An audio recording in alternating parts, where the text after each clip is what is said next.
오늘 우리가 함께 읽은 이 본문의 말씀은 다윗과 압살롬 사이의 전쟁이 다윗의 승리로 끝이 나고 마침내 반역을 일으킨 압살롬이 죽임을 당한 직후의 상황을 배경으로 하고 있습니다.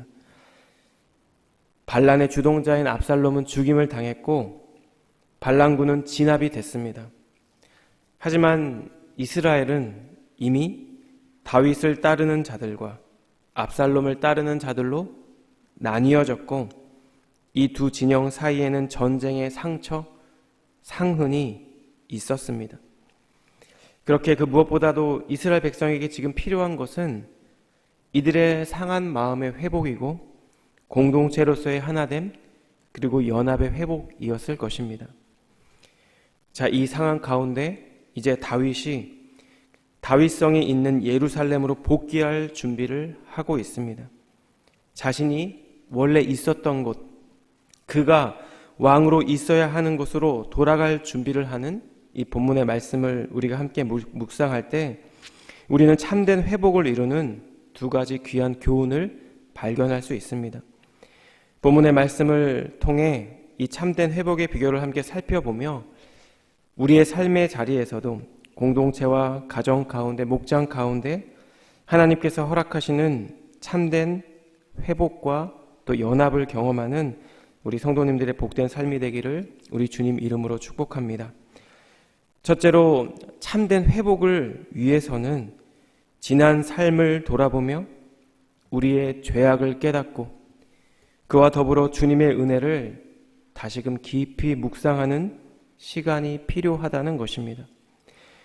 다윗을 대신해 자신들이 직접 기름을 부어 왕으로 세운 압살롬이 죽자 압살롬 편에 섰던 자들 가운데 이 향후 대책을 논의하느라 분주한 움직임이 있는 것 같습니다. 9절과 10절 말씀입니다. 이스라엘 모든 지파 백성들이 변론하여 이르되 왕이 우리를 원수의 손에서 구원하여 내셨고 또 우리를 블레셋 사람들에서 손에서 구원하셨으나 이제 압살롬을 피하여 그 땅에서 나가셨고 우리가 기름을 부어 우리를 다스리게 한 압살롬은 싸움에서 죽었거늘 이제 너희가 어찌하여 왕을 도로 모셔 올 일에 잠잠하고 있느냐 하니라. 압살롬의 반란에 동참했던 이 이스라엘 백성들 가운데 논쟁이 발생합니다. 그리고 이 논쟁의 쟁점은 다윗 왕과의 관계였습니다. 다윗을 대적했던 이들이 자신들의 패배를 확인하고 나서 행한 것은 다윗 왕과의 관계를 재조명하는 것이었습니다. 그리고 다윗 왕과의 관계를 재조명할 때 이들이 제일 먼저 한 것은 다윗의 과거를 되새기는 일이었습니다. 여러분, 그들이 기억하는 다윗의 모습은 이것입니다. 다윗 왕이 우리를, 이스라엘의 백성들을 원수의 손, 특히 블레셋 사람들의 손에서 구원해 내셨다는 것입니다. 블레셋이 언급된 이유는 당시 아시는 것처럼 이방 세력들 가운데 이스라엘에게 가장 위협적인 존재가 바로 블레셋이었기 때문입니다. 그들은 과거 자신들을 블레셋 대적으로부터 구원했던 다윗 왕의 모습을 다시 한번 언급하고 있는 것입니다. 그리고 이것은 다윗을 대적했던 것이 자신들의 실수이자 잘못이었음을 분명히 인정하고 있다는 것을 의미합니다.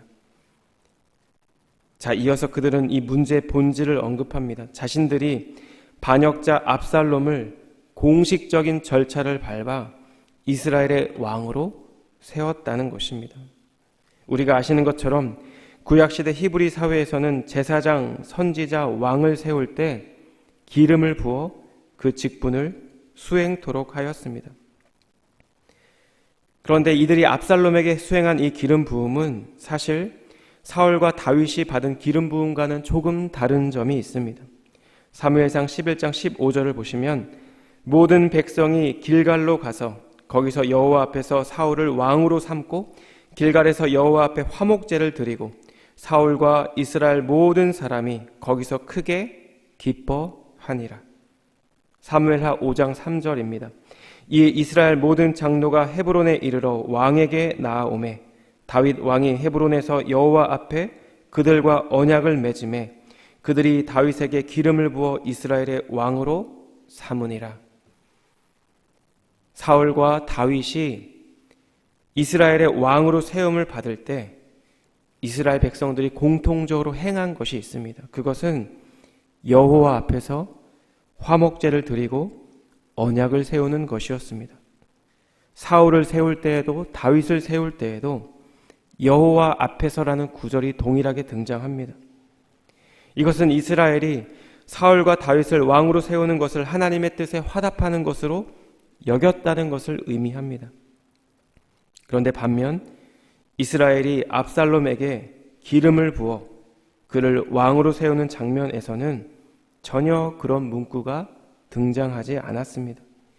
즉, 이 기름 부음이 하나님의 뜻과는 상관없이 그들의 계획과 그들의 의지였다는 것입니다.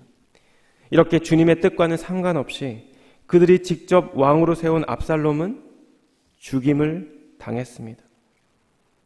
이 상황 가운데 그들이 하고 있는 이 변론과 논쟁의 결론은 무엇일까요? 10절 후반부에 그들이 이렇게 이야기합니다. 이제 너희가 어찌하여 왕을 도로 모셔올리래 잠잠하고 있느냐. 다윗을 다시 왕으로 섬기겠다는 분명한 의사를 밝히고 있습니다. 여러분, 사실 이스라엘 백성들은 다윗이 왕이 되어 이스라엘 통치하기 전까지 이방 민족, 특히 블레셋 민족들의 침략으로 고통스러운 세월을 보냈습니다. 우리가 사무엘상을 처음부터 천천히 읽어보면 다윗이 왕으로 세움받기 전까지 사실 이스라엘 백성들은 블레셋에게 특히 많은 모욕을 당했습니다. 그들은 블레셋과의 전투에서 언약궤를 빼앗겼고 당시 대제사장의 두 아들 홈니와 비느하스도 이 전투에서 죽임을 당했습니다. 사울이 왕으로 세움받은 이후에도 블레셋과의 전투 가운데 골리앗이라는 사람이 이스라엘의 군대를 모욕하며 업신여겼습니다. 그저 형들을 면회하기 위해 갔던 한 소년이 나설 때까지 누구 하나 나서 골리앗을 제압하는 자가 없었습니다. 자, 그리고 이제 다윗이 왕이 되었고 세월이 흘렀습니다. 주변 모든 이방 족속들을 정복하게 되었고 그들은 비로소 태평성대를 누릴 수 있었습니다. 그리고 이내 그들은 다윗의 공적을 잊어버리고 말았습니다. 다윗의 공적을 잊을 뿐만 아니라 이 다윗이라는 왕이 하나님께서 친히 세우신 왕이라는 사실도 잊어버렸습니다. 그렇게 그들은 결국 새로운 왕을 쫓으려 하다가 반역에 동참하게 되는 그런 무리가 되어버린 것입니다. 사실 이렇게 내전을 겪고 나면 죽은 압살롬을 대신하여 또 다른 왕을 세워 다윗에게 대항하는 것이 더 가능성이 높은 일이었을 것입니다. 실제로 사무엘하 20장 20장에 보시면 세바에 의해서 그런 일이 일어나기도 합니다. 그런데 대다수의 백성들의 뇌리에는 여전히 다윗이 이스라엘을 블레셋의 압제에서 구원해냈던 일이 선명한 기억으로 남아 있었던 것입니다. 그리고 이내 다윗에게로 돌아가자는 의견이 대세를 이루게 됩니다. 이처럼 내전을 겪은 후 대부분의 사람들 안에 원래의 왕으로 돌아가자는 마음이 생기고 그런 결정을 내리게 되는 이 모든 과정은 분명 하나님의 섭리가 개입되었기 때문이라고 생각할 수 있을 것입니다. 자, 그렇다면 이런 이스라엘 백성들의 모습은 우리에게 무엇을 말해주고 있을까요? 먼저 인간은 분명히 망각의 존재라는 것입니다. 더 구체적으로 표현하면 하나님의 은혜를 잊어버리고 사는 존재라는 것입니다. 우리는 모두 사망의 길을 가던 죄인이었지만 우리를 위해 수치와 고난을 당하시고 대신 죽음을 당하신 그리스도를 통해 하나님의 은혜로 구원받은 성도가 되었습니다. 그리고 우리는 성도로 살아가며 하나님의 도우심을 경험하며 살아왔습니다. 그런데 문제는 그럼에도 불구하고 우리는 때때로 주님께서 이미 베풀어 주신 은혜를 잊고 살아갈 때가 너무나 많이 있다는 것입니다. 애굽에 내려진 10가지 재앙을 두 눈으로 목도하고 눈앞에 홍해가 갈라지며 낮에는 구름 기둥으로 밤에는 불 기둥으로 하나님의 인도하심을 경험했던 사람들이 있었습니다. 시내산에서 구름과 천둥 소리 가운데 거룩하신 하나님의 임재를 경험하고 친히 하나님으로부터 율법을 받았던 사람들이 있었습니다. 그런데 그들의 결국은 주님께서 친히 약속하신 땅에 들어가지 못하는 것이었습니다. 가나안 땅을 정탐하며 지난날 그들이 직접 보고 듣고 경험한 그 하나님을 기억해내지 못했기 때문입니다. 그들의 하나님, 살아계시고 전능하신 하나님, 주님이 그들에게 베풀어 주신 그 은혜를 그들이 기억해내지 못했기 때문입니다. 여러분, 에벤에셀이란 말 잘 아실 겁니다. 사무엘상 7장에 사무엘은 블레셋 민족이 이스라엘 민족이 블레셋과의 전투에서 하나님의 도우심 가운데 승리한 후에 돌을 취해서 기념비를 세웁니다. 여호와께서 여기까지 우리를 도우셨다. 그 기념비의 이름을 에벤에셀이라고 부릅니다. 여기까지 도우셨다는 것입니다. 때때로 저희가 서 있는 삶의 자리가 힘들고 버겁다고 느낄 때가 분명 있습니다. 그리고 그런 상황이 조금만 지속되면 더 이상 우리 안에 구원의 감격에 대한 고백도, 감사의 고백도 더 이상 나오지 않습니다. 저희가 예배를 시작하며 불렀던 찬양의 제목이 여호와의 유월절이라는 찬양입니다. 우리가 지난 고난주간 특세 때 매일매일 부르며 하나님의 은혜를 경험했던 찬양입니다. 그런데 저는 개인적으로 이 찬양을 부를 때 유독 한 구절 가사에서 제 마음이 특히 많이 울릴 때가 있습니다. 내 주를 향한 사랑과 그 신뢰가 사그러져 갈 때라는 구절입니다. 왜냐하면 이것이 종종 경험하는 제 자신의 모습이기 때문입니다. 삶이 조금만 버거워도, 삶의 무게가 조금만 무겁다고 느껴져도 불평하고 원망하며 주님을 의심하는 것이 저의 모습이기 때문입니다. 여러분, 그럴 때 우리가 해야 하는 것이 있습니다. 우리의 지난 삶을 돌아보는 것입니다. 지금까지 내 삶을 인도하신 그 하나님을 다시 한번 바라보는 것입니다. 여기까지 인도하신 하나님, 에벤에셀의 하나님을 찾고 구하는 것입니다. 우리의 잘못을 인정하고 죄를 고백하며 주님의 은혜를 다시금 구하는 것입니다. 내 주를 향한 사랑과 그 신뢰가 사그러져 갈 때 하나님께서 이곳에 주님의 임재로 함께해 주실 것입니다. 우리 안에 무너졌던 소망을 주님께서 친히 회복시켜 주실 것입니다. 우리 안에 구원의 감격을 다시금 부어주실 것이며 참된 예배가 제 안에, 그리고 우리 안에, 우리 공동체 안에 다시 살아나게 될 것입니다. 이와 같은 참된 회복, 하나님의 은혜에 대한 감격과 감사, 그리고 우리의 믿음의 입술의 고백이 우리 사랑하는 성도님들의 심령 가운데, 우리 입술 가운데 더 풍성하게 일어나게 되기를 우리 주님 이름으로 축복합니다. 우리 안에 온전한 회복을 이루실 우리 주님을 더 바라보는 저희 모두가 되기를 예수님 이름으로 축복합니다. 두 번째로 본문의 말씀은 참된 관계 회복의 근원은 결국 하나님으로부터 온다는 사실을 전달하고 있습니다. 유다 지파는 비록 다윗이 속한 지파였지만 압살롬이 유다 지파에 속한 헤브론에서 반란을 일으켰기 때문에 아마도 그들의 민심은 압살롬에게로 상당히 기울어져 있는 상황이었을 것입니다.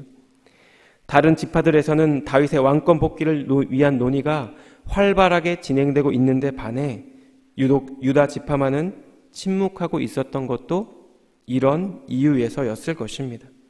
그런데 이런 상황 가운데 다윗이 유다 지파를 설득하기 위해 특사를 파견합니다.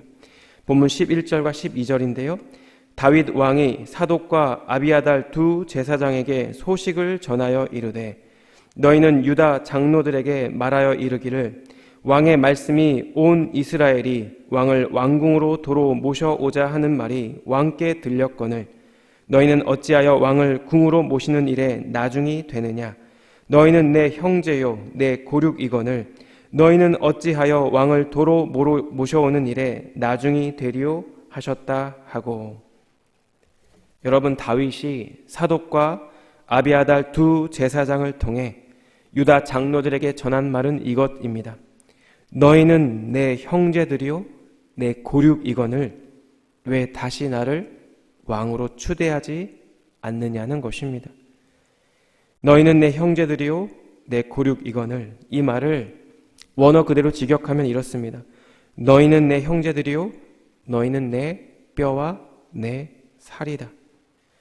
다윗이 얼마나 유다 지파와의 혈족 관계를 강조하고 있는지 우리가 알 수 있는 구절입니다.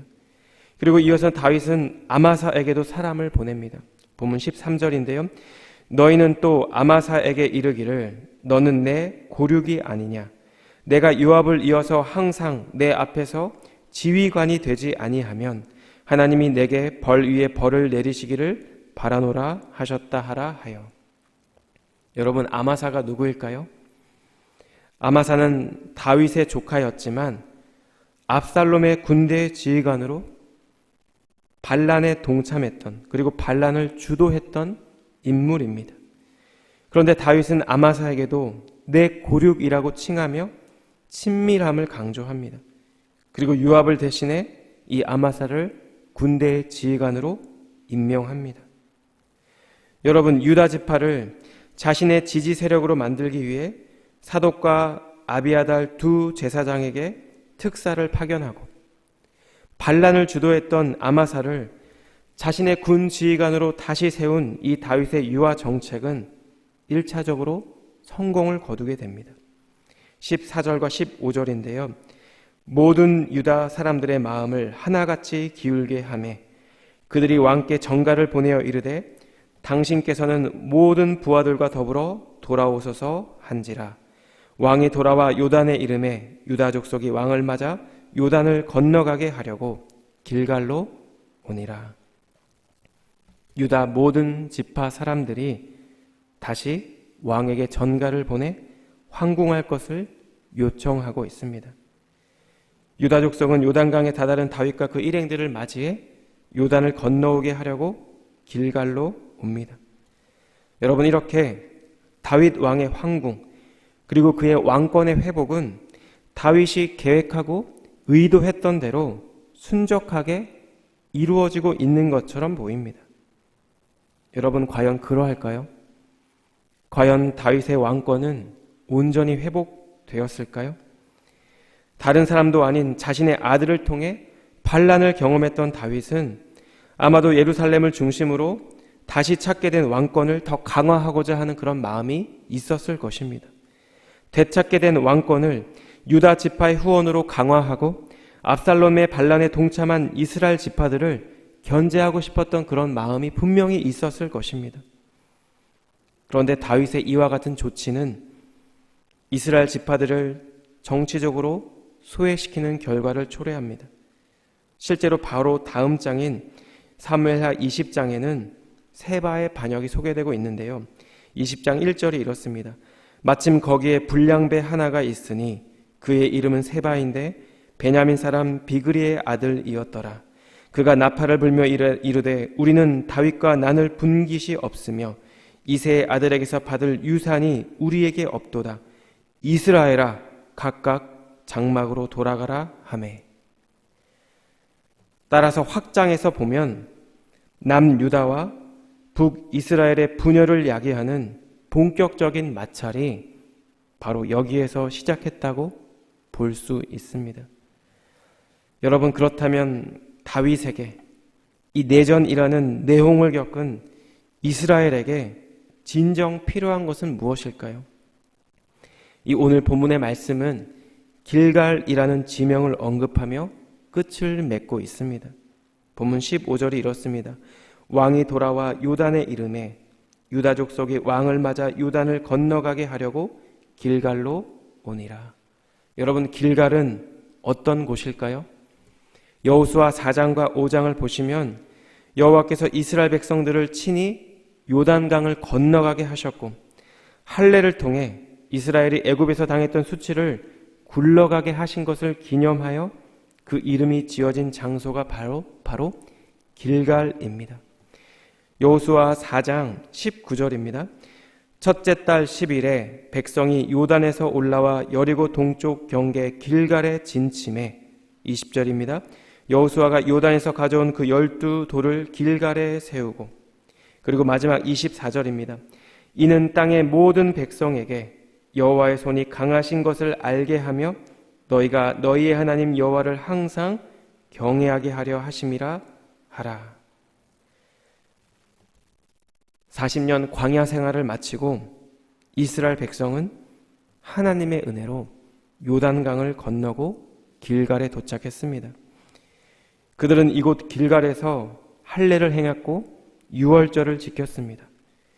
여호수아 5장 9절에서 하나님께서 여호수아에게 이렇게 말씀합니다. 오늘 애굽의 수치를 너희에게 떠나가게 하였다. 애굽의 수치가 굴러간 곳, 애굽의 수치가 없어진 곳, 여호와 하나님에 대한 경외를 기억나게 하는 곳, 바로 그곳이 길갈이라는 곳입니다. 그렇기에 반란을 겪은 다윗에게, 내전을 겪은 이스라엘 모든 백성에게 필요한 것은 그들의 이 모든 수치를 없애주실 분이 바로 하나님이라는 것을 고백하는 마음이었습니다. 애굽의 수치를 친히 씻어주셨던 하나님께서 내전으로 인해 관계가 무너지고 마음이 상한 왕과 모든 백성들의 수치를 씻어주시고 온전한 관계 회복을 구하는 마음, 이 마음이 이들에게 필요했다라는 것입니다. 그들의 상한 마음을 만져주시고 더 나아가 주님 경외하는 마음의 회복을 주시도록 하나님께 구하는 것이 바로 다윗과 이스라엘 백성들이 해야 했던 일이라는 것입니다. 그 이유가 무엇일까요? 왜냐하면 참된 관계의 회복, 우리의 상한 마음의 참된 회복은 우리 인간의 노력, 우리의 계획, 우리의 의지가 아니라 주님의 은혜와 역사를 통해 이루어지는 것이기 때문입니다. 그렇기에 혹시 우리 안에 갈등과 다툼이 있을 때, 그로 인한 상처와 상한 마음이 있을 때, 그 무엇보다 우리가 해야 하는 것은 우리의 지난 삶을 돌아보며 주님을 묵상하는 것입니다. 그리고 우리 안에 회복의 주권이 주님께 있음을 인정하는 것입니다. 참된 회복의 열쇠가 주님께 있음을 기억하며 주님의 도우심을 구하는 것입니다. 그럴 때 하나님께서는 분명히 길갈에서 이스라엘의 수치를 가려주시고 없애주신 것처럼 우리 안의 마음의 상처와 우리의 아픔과 모욕과 수치를 우리 주님의 보혈로 덮어주실 것입니다. 이 모든 과정 가운데 우리의 마음과 여러 관계들이 참된 회복을 경험하게 될 것입니다. 이와 같은 참된 마음의 회복, 관계의 회복, 공동체의 회복이 우리 사랑하는 성도님들의 심령과 마음 가운데, 우리 사랑하는 한우리교회 가정과 목장과 공동체 가운데 주님께서 주인 되시는 우리의 모든 관계 가운데 더 풍성하게 일어나게 되기를 우리 주님 이름으로 축복합니다. 기도하겠습니다. 사랑하는 주님, 때때로 힘들고 버거운 우리의 삶의 자리에서 어그러지고 상처 입은 관계 가운데 너무나 연약하고 너무나 무기력한 우리 자신을 발견할 때가 있습니다. 하나님, 그럴 때마다 오늘 주신 이 말씀을 기억하며 우리의 삶 가운데 이미 베풀어 주신 하나님의 은혜를 기억하고 다시금 주님 앞에 설 수 있는 귀한 마음과 용기를 저에게 허락해 주시기를 원합니다.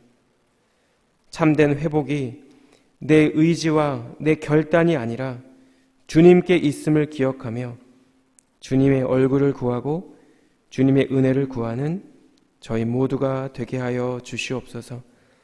하나님, 우리의 상한 심령 가운데 혹시나 닫혀진 관계 가운데 주님으로부터 오는, 주님께서 친히 행하시는 참된 회복을 경험하는 사랑하는 하늘의 교회 모든 성도님들 될 수 있도록 주님 축복하여 주시옵소서. 그렇게 행하실 주님께 감사드리며 이 모든 말씀 예수님 이름으로 기도드렸습니다. 아멘.